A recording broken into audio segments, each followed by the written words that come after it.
Awakening the Purple Thunder at the Beginning, Season 2. Tiniyak ni Branch Master Wang Guo kay Su Jingming na mapoprotektahan ito sa loob ng Thunder Secret Realm at magalang naman itong pinasalamatan ng batang estudyante.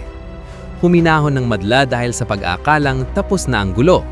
Alam nilang kahit ang galit na si Lai Konghai ay hindi maglalakas loob na gumawa ng gulo sa harap ng isang Tier 7 Grandmaster.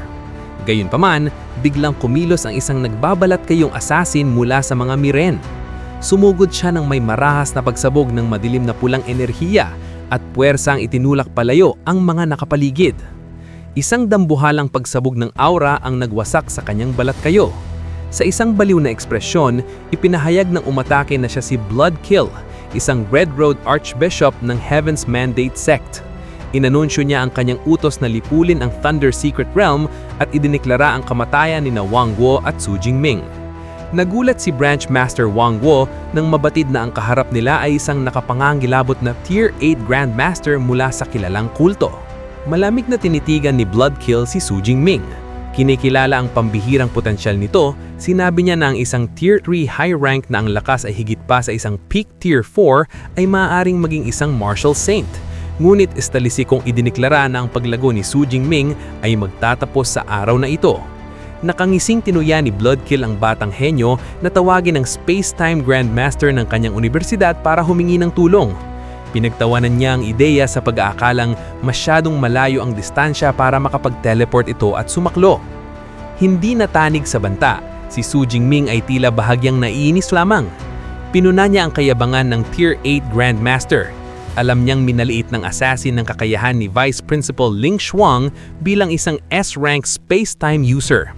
Nakangiti may tiwala sa sarili, nagtanong si Su Jingming kung bakit laging maagang nagdiriwang ang kanyang mga kaaway. Itinaas niya ang kanyang protective talisman at nagpasya siyang pagbigyan ng hiling ni Bloodkill. Mahigpit niyang hinawakan ng talisman at dinurog ito sa kanyang kamay. Agad na lumitaw ang isang malaki at masalimuot na asul na magic circle sa langit sa itaas niya. Mula sa gitna ng kumikinang na portal, marangal na bumaba si Vice Principal Ling Shuang, palilibutan ng umaalimpo yung ethereal energy. Namangha ang madla sa biglang paglitaw ng Tier 8 Grandmaster ng universidad. Ramdam ang nakapangangilabot na pressure na kanyang aura na puno ng kapanatagan ng madla. Tiwalang ligtas na sila. Habang nanonood sa gilid, pinagpawisan ng malamig si Lai Konghai. Nagulat siya ng isang hamak na estudyante ay may suporta para makapagpatawag ng isang Tier 8 Grandmaster. Nagngingitim siya sa galit, ngunit nagpapasalamat na hindi siya umatake kanina na pagtatantong mawawasak sana ang buong pamilya kung ginawa niya iyon. Habang nakalutang sa itaas, kalmadong tinitigan ni Ling Shuang ang assassin at sinabing ang mga labi ng Heaven's Mandate Sect ay tila mga lamok na umaaligid. Naguluhan si Bloodkill sa biglang paglitaw nito. Naalala niyang ang maximum teleportation distance nito ay hindi dapat hihigit sa 500 kilometers. Ibinuyag ni Ling Shuang na sadyang itinago niya ang balita tungkol sa kanyang breakthrough at tama ang hinala niyang kakagat ang mga makukulit na cultist sa pain. Isang natutulalang Bloodkill ang nakaramdam ng kanyang napakalakas na aura. Napagtanto niyang umangat na pala ito sa pagiging isang Tier 8 mid-rank Grandmaster. Alam niyang talo siya bilang isang B-class ability user laban sa isang S-class, kaya agad na tumalikod ang natatarantang assassin para tumakbo. Gayunpaman, nagproyekto si Ling Shuang ng isang kumikinang na magic circle sa kanyang kamay at malamig na idineklara na huli na para tumakbo siya. Agad na nabuo ang isang malaking hexagonal energy barrier, ang special domain niya sa paligid ni Bloodkill na pumipigil sa kanyang pagtakas. Nakulong ang assassin sa loob ng spherical domain habang kinukontrol ito ni Ling Shuang sa labas. Sa isang mabilis na paghawi niya pababa, nagpakawala siya ng isang matalim na crescent ng spatial energy. Tumangging sumuko ng madali, desperadong nagpakawala ang Bloodkill ng sunod-sunod na madilim na pulang enerhiya para lumaban. Sumisigaw na hindi magiging madali ang pagkamatay niya. Ang marahas na pagtagpo ng kanilang magkasalungat na lakas ay sumabog sa loob ng barrier. Nagtuos ang dalawang mandirigma. Sa ibaba, ligtas na nanonood si Su Jingming at Branch Master Wang Guo, habang ang shockwaves ng pula at asul na enerhiya ay sumasabog sa mga pader ng spatial domain na nagsisilbing kalasag sa paligid. Napagtatanto ni Wang Guo na matatagalan ang labanang ito, kaya kinuha niya ang pamumuno sa mga puwersa sa ibaba. Initusan niya kanyang mga supervisors at si Instructor Wu na manatili sa upang magsuporta sa Vice Principal, habang ang ibang grupo ay nakikipagtulkan sa Thunder Martial Arts Hall para ilakis ang mga mamamayan. Pinayuhan ni Wang Guo si Su Jingming na lumikas kasama si Supervisor Jiang para sa kanyang kaligtasan, ngunit magalang naman itong tumanggi. Itinakwiran niya si Su Jingming na ang pagtakas ay magpapakomplikado lamang ang sitwasyon ng kanyang Vice Principal. Tiwala siyang hindi uubra si Bloodkill kay Ling Xuang at sa pinakamasamang senaryo, madali siyang iti-teleport nito sa ligtas na lugar. Itinuring niyang isang bihira at mahalagang pagkakataon na makapanood ng laban sa pagitan ng dalawang Tier 8 Grandmasters.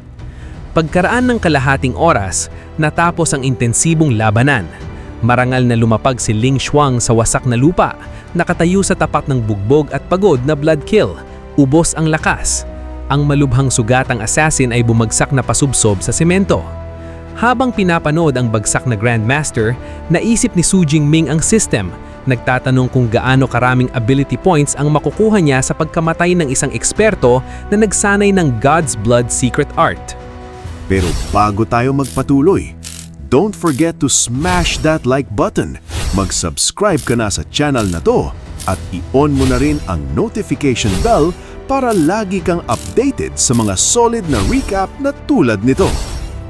Sa malapit, namamangha ang pinagpapawisang si Jiang Luo sa labis na lakas ni Vice Principal Ling. Napansin niyang talagang nakulong at nalalamangan ng assassin mula pa noong simula. Tinanong ni Su Jingming ang kanyang senior brother kung nakita na ba nitong lumaban si Ling Xuang. Inamin ni Jiang Luo na hindi pa at ipinaliwanag na mas mahirap itong hanapin kaysa sa head principal ng universidad. Binigyang diin din niya kung gaano kaganda ang trato nito kay Su Jingming dahil binigyan pa ito ng napakahalagang space talisman. Napabuntong hininga si Su Jingming at sinabing iyon na ang isa sa kanyang life-saving item at wala na ito ngayon. Sumagot si Jiang Luo na ang pagkakaroon ng kahit isa ay isa ng malaking luho at pabirong nagtanong kung inaasahan ba niyang makakakuha pa ng isa. Dagdag pa ni Jiang Luo kung magkakaroon pa ito ng isa para na itong personal na yaya ni Su Jingming. Biglang sumulpot sa likuran nila si Ling Xuang at kalmadong nagtanong kung ano ang pinag-uusapan nila. Dahil nahuling nagchichismisan, nanigas sa takot si Jiang Luo at mudling na bumati sa nakatatakot na Grandmaster. Hindi pinansin ang pagkailang. Lumingon si Ling Xuang kay Su Jingming at nagbabala na aktibo pa rin ng Heaven's Mandate Sect. Naglabas siya ng isang bagong kumikinang na asol na space talisman at ibinigay ito sa kanya. Sinasabing durugin ito kung maaharap muli sa panganib. Sabik na tinanggap ito ni Su Jingming at sa isip ng katabi ni Su Jingming na muntik na siyang tawaging yaya bago na itaang sarili. Habang pinapanood ang palitan na ito, hindi makapaniwala si Jiang Luo.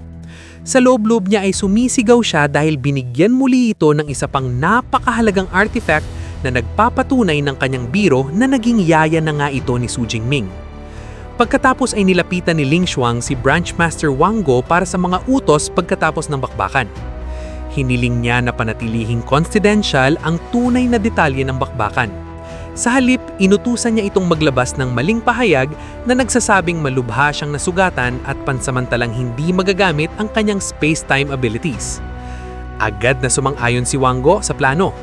Dahil nauunawaan ng panlilinlang, pinuri ni Wang Guo ang kanyang matalinong taktika. Napagtanto niya na kung maniniwala ang Heaven's Mandate Sect sa peking balita, lalakad sila sa patibong nito na maaaring magresulta sa pagkawala ng isa pang Tier 8 Archbishop ng cult. Nagdagdag pa ng isa pang kondisyon si Ling Xuang kay Wang Guo. Ang battle records ni Su Jingming ay dapat manatiling lihim upang itago ang kakayahan nito bago ang National University League. Nang maayos na ang lahat, tumigas ang kanyang ekspresyon habang nakatuon ang pansin sa pamilya Li.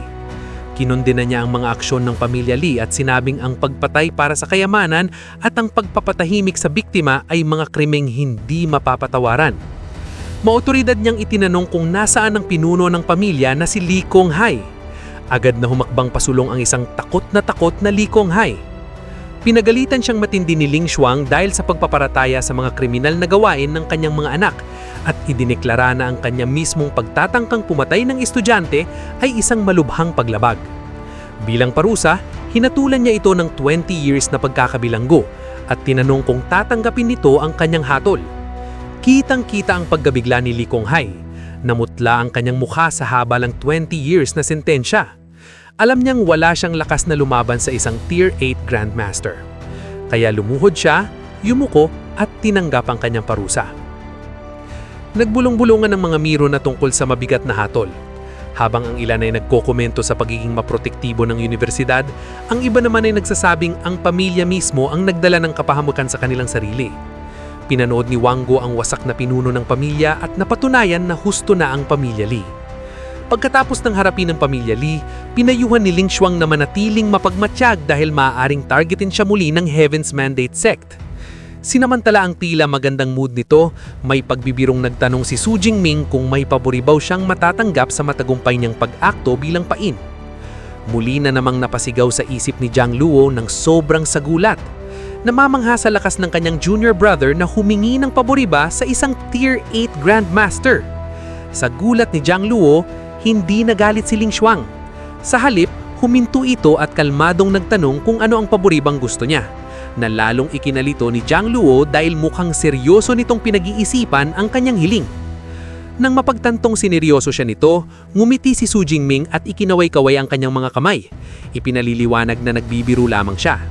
Inamin niyang hindi siya dapat maging ganito matapos makatanggap ng pangalawang napakahalagang space talisman. Ngumiti ng bahagya si Ling Xuang at sinabing matagal ng panahon ang nakakalipas bago may maglakas loob na makipagbiro sa kanya. Naglabas ng asul na liwanag, ipinakita niyang may inihanda siyang espesyal para kanya. Itinaas niya ang kumikinang na pendant necklace at marangal nang ipinagkaloob ang madandang artifact kay Su Jingming. Kung nagustuhan mo ang mga video na ito ka-T-Recap, don't forget to leave a like and subscribe at i-hit mo na rin ang notification bell para updated ka sa mga bago pa natin mga video. Salamat at maasim na araw!